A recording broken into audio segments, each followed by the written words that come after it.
महाभारत केवल एक युद्ध की कहानी नहीं है, ये धर्म, कर्म और मनुष्य के हर रूप का एक महाकोश है।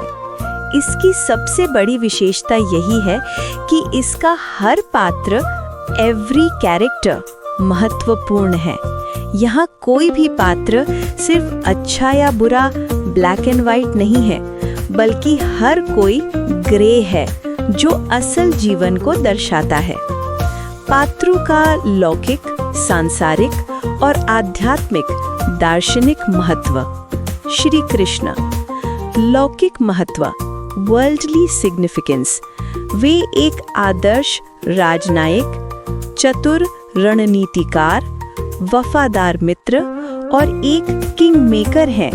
वे युद्ध से भागते नहीं हैं, बल्कि धर्म की स्थापना के लिए युद्ध को अनिवार्य मानते हैं। वे सिखाते हैं कि दुनिया में रहकर दुनिया के नियमों का पालन करते हुए भी धर्म की रक्षा कैसे की जाती है। आध्यात्मिक महत्व, स्पिरिचुअल सिग्निफिकेंस। वे स्वयं परमात्मा या पूर्ण अवतार हैं। वे इस महाकाव्य के सूत्रधार हैं।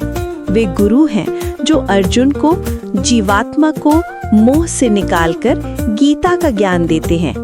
वे दिखाते हैं कि ईश्वर स्वयं कर्म करता है, लेकिन उसके फल से निर्लिप्त रहता है। युधिष्ठिर, लौकिक महत्व। वे धर्मराज हैं, एक आदर्श राजा जो सत्य, न्याय और नैतिकता के लिए समर्पित है। उनका लौकिक महत्व ये दिखाता है कि धर्म का पालन करने वाले को कष्ट तो बहुत मिलते हैं, लेकिन अंत में विजय उसी की होती है। वे ये भी दिखाते हैं कि नियमों से अत्यधिक बंध जाना, जैसे जुए का निमंत्रण स्वीकार करना, विनाशकारी हो सकता है। आध्यात्मिक महत्व। वे स्वयं धर्म के प्रतीक हैं। वे मनुष्य की आत्मा या विवेक, कॉन्शियंस है। उनकी यात्रा ये दिखाती है कि धर्म का मार्ग कितना भी कठिन हो, वो अंत में आपको नश्वर शरीर में ही स्वर्ग यानी शांति तक ले जाता है। संक्षेप में, महाभारत का हर पात्र हमें लौकिक जीवन की एक सीख देता है और साथ ही हमारे अपने भीतर यानी आध्यात्मिक की किसी वृत्ति यानी ईगो, कॉन्शियंस, डाउट, ड्यूटी का प्रतिनिधित्व करता है।